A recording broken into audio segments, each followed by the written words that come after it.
Now, let's talk about Yeah. the UK, where we are seeing some extraordinary polling numbers that showing that Nigel Farage's reform is ahead now of the Tories in every major national poll. And reform is also ahead of Labor in the latest YouGov poll. Will Nigel Farage be the UK's Donald Trump? You could argue he's already achieved that with his role in Brexit, but can you see him as a future Prime Minister? We'll see. I mean, it's a fascinating situation. Reform is really a very new political party, and it has already overtaken in the polls the most successful and oldest political party in the UK, the Conservative Party. It's an extraordinary set of events. I think there's a demonstration here of a number of things.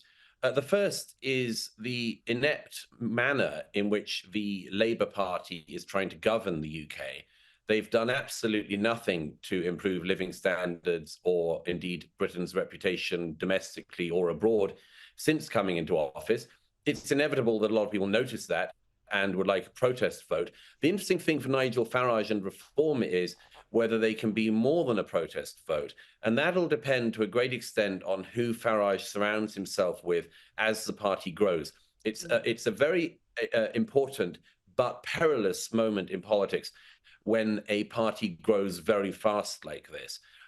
Because inevitably what needs to happen is there needs to be a big support structure around that party.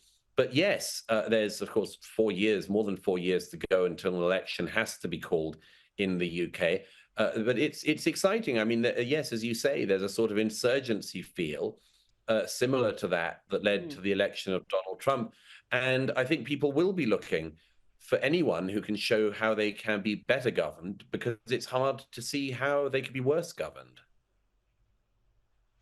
You wrote about the Labor boasting about Britain's soft power. Why, why are they doing that? What is there to be achieved by boasting about soft power? Surely if you have it, you don't need to be bragging about it. Yes, that's one of the things I pointed out. If you go around saying, look at my soft power, hear me roar, it's a slightly embarrassing situation to be in. David Lammy, the great genius who is the British Foreign Secretary, has set up a soft power committee. I mean, as you know, Rita, there's no major issue that can't be improved by setting up a committee of third-rate quangocrats. And they're apparently looking into the importance of British soft power, which they think is underutilized. I think that countries, broadly speaking, talk about soft power when when their hard power has effectively wilted. And not only, as I pointed out, has Britain's hard power wilted, its soft power has wilted as well, because much of the money and foreign aid and much more that the British taxpayer doles around the globe doesn't actually go to sort of soft power initiatives, and it doesn't go to productions of Shakespeare plays in Swaziland. It goes to funding bananas sort of gender woo-woo stuff in South America, or looking into the prevalence of racism in Brazil. And I'm not kidding. Those are the sort of things that British foreign aid has gone to pay for in recent years. So yes, I don't think there's much that can be gained by David Lammy's initiative, if you can call it that.